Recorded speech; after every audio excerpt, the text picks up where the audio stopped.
Hello friends, कैसे हैं आप सब। बीपीएससी आंसर राइटिंग के सीरीज में मूल रूप से मेरे द्वारा करंट अफेयर्स पर वीडियोस बनाए जाते हैं।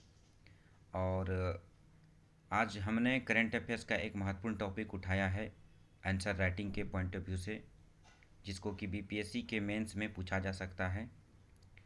और आज का हमारा टॉपिक है वीमेन रिजर्वेशन पर। तो चलिए आज का सेशन प्रारंभ करते हैं बीपीएससी मेंस आंसर राइटिंग का। हम देखते हैं इस वीडियो में कि किस प्रकार से एक अच्छा उत्तर लिखा जा सकता है बीपीएससी के मेंस में, और किस प्रकार से उत्तर प्रारूप बनाया जाता है, और उसमें किस प्रकार से तथ्यों को और पॉइंट्स को रखा जाता है। वो सभी चीज़ हम इस वीडियो में समझने का प्रयास करेंगे। तो चलिए प्रारंभ करते हैं आज का वीडियो। आप लोगों को मालूम होगा कि हाल ही में केंद्र सरकार ने 128वां संविधान में संशोधन करके संविधान संशोधन विधेयक ला करके संविधान में संशोधन किया है। और लोकसभा और राज्यसभा दोनों में इस विधेयक को पारित करते हुए एक नया कानून बनाया है, जिसका नाम है नारी शक्ति वंदन अधिनियम।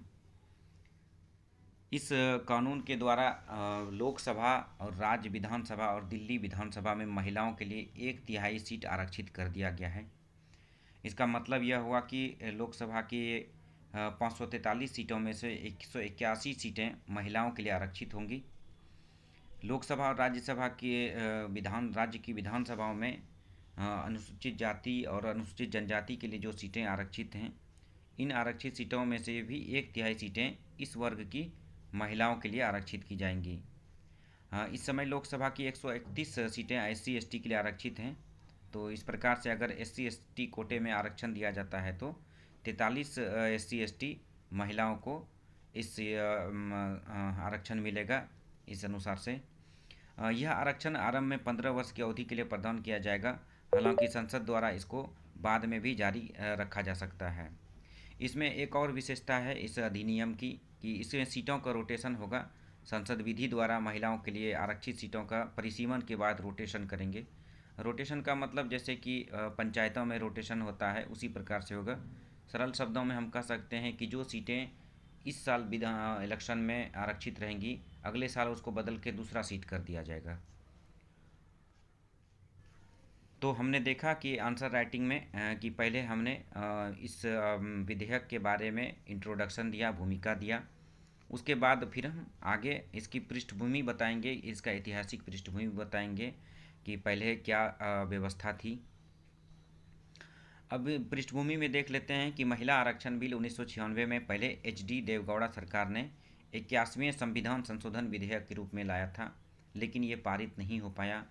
पुनः अटल बिहारी वाजपेयी की सरकार ने 1998 में फिर से महिला आरक्षण बिल लाया, ये भी पास नहीं हो पाया। फिर UPA सरकार ने 2008 में 108वें संविधान संशोधन विधेयक के रूप में राज्यसभा में इसको पेश किया था।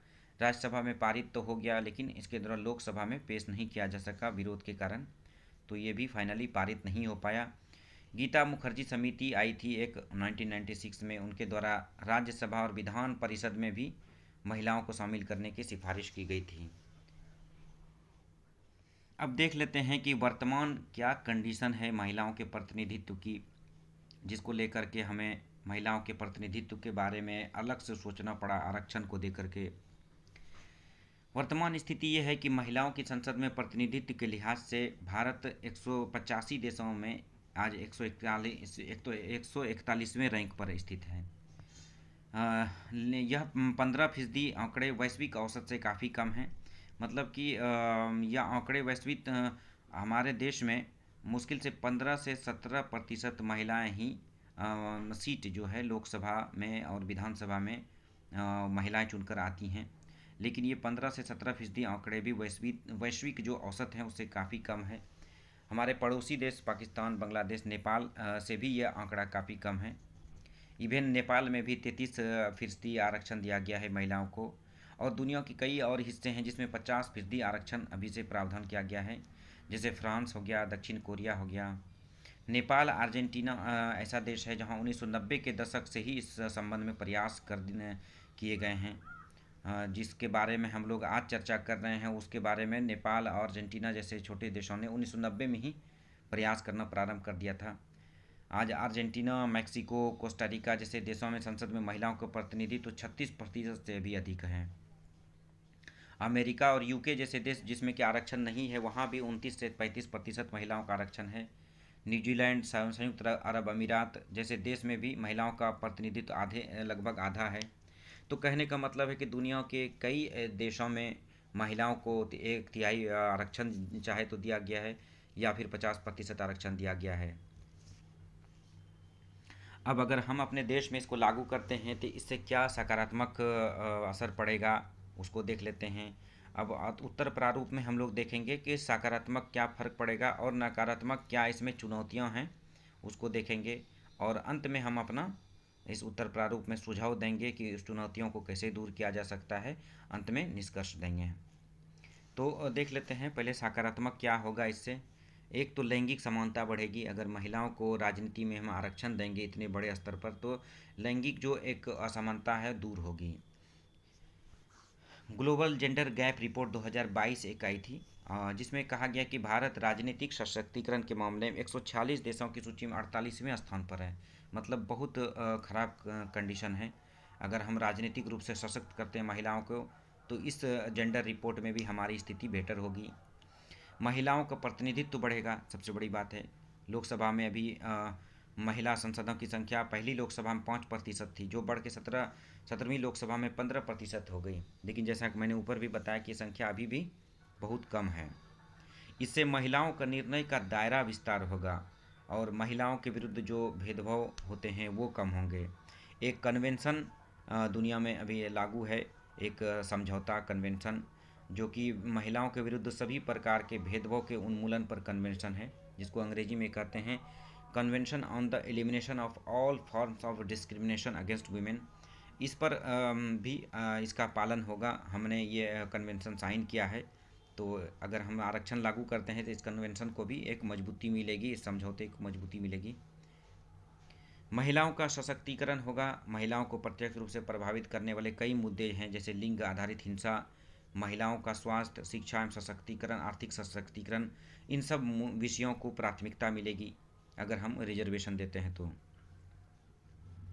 इसकी चुनौतियों क्या है? विमेंस रिजर्वेशन को लागू करने की कई चुनौतियाँ।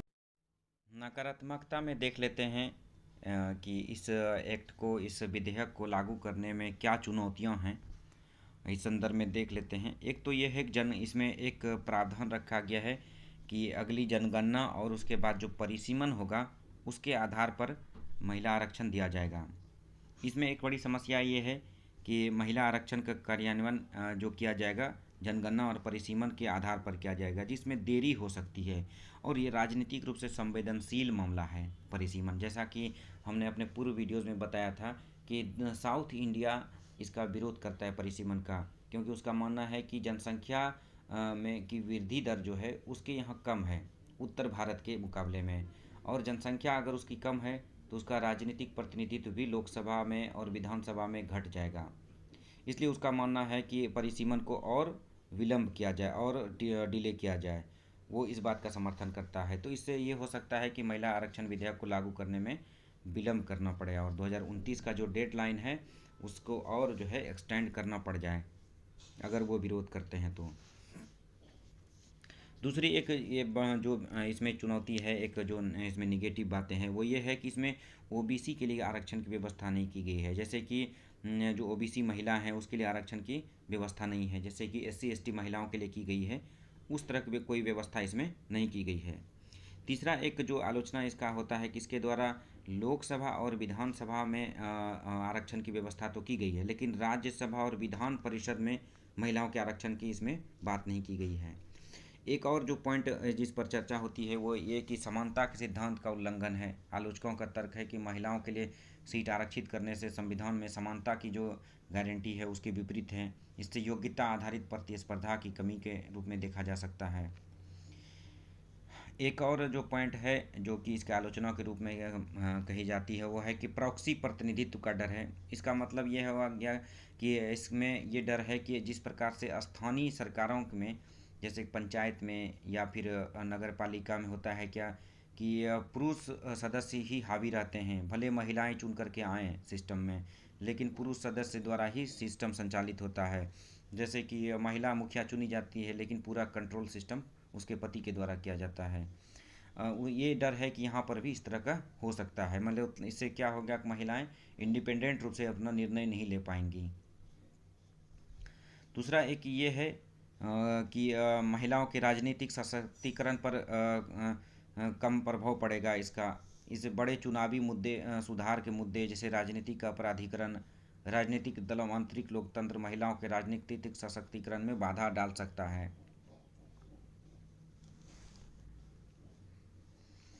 इसमें एक सुझाव दिया जा सकता है, जो भी चुनौतियां हैं उसके संदर्भ में कुछ सुझाव दिया जा सकता है। जब हम उत्तर प्रारूप लिखते हैं तो केवल हम चुनौतियों को ही दिखा करके अपने आंसर को नहीं स्टॉप कर सकते हैं, हमें उस चुनौतियों का समाधान ढूंढना होगा। और समाधान ये इसके संदर्भ में ये हो सकता है कि इसका समय पर क्रियान्वयन हो। 2029 का जो डेडलाइन रखा गया है, हमारा प्रयास हो 2029 में इसका क्रियान्वयन हो, 2026 में परिसीमन करते हुए, और पहले जनगणना हो समय पर और उसके बाद परिसीमन हो 2026 में, और 29 में महिला आरक्षण को पूरी सफलता के साथ लागू किया जाए। दूसरा एक सुझाव ये है कि इसके लिए महिलाओं को जागरूक किया जाए और शिक्षित किया जाए, ताकि ज़्यादा से ज़्यादा महिलाएं राजनीति में भागीदारी करें।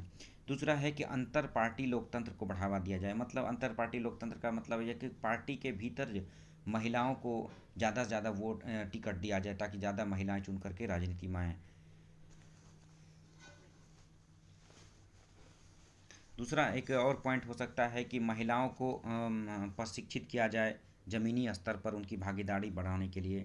साथ ही साथ कॉलेज और विश्वविद्यालय में छात्र राजनीति और राजनीतिक बहस में लड़कियों की भागीदारी को बढ़ावा दिया जाए, ताकि एक योग्य कैंडिडेट के रूप में महिलाओं की भागीदारी राजनीति में बढ़े। अंत में हम निष्कर्ष देते हैं किसी भी उत्तर प्रारूप में कि आरक्षण से असमानताओं को हटा करके देश के विकास में उल्लेखनीय वृद्धि होने की इससे उम्मीद है। यही हमारा निष्कर्ष होगा। तो ये आपने देखा पूरा उत्तर प्रारूप कि ये महिला आरक्षण विधेयक के संबंध में अगर आपसे पूछा जाए तो आप इस तरह के उत्तर प्रारूप में पूरा पूरा आंसर लिख सकते हैं। और इस तरह के भी आंसर अगर आप एग्ज़ाम में लिख देंगे तो आपको 60 to 70% मार्क्स कोई नहीं रोक सकता है। तो इस प्रकार से ये वीडियो हमने बनाया, और आपको कैसा लगा ये वीडियो आप ज़रूर अपने फीडबैक बताएंगे, कमेंट्स बताएंगे। और हम फिर अगला वीडियो लेके आएंगे अगले टॉपिक के साथ। तब तक के लिए थैंक यू।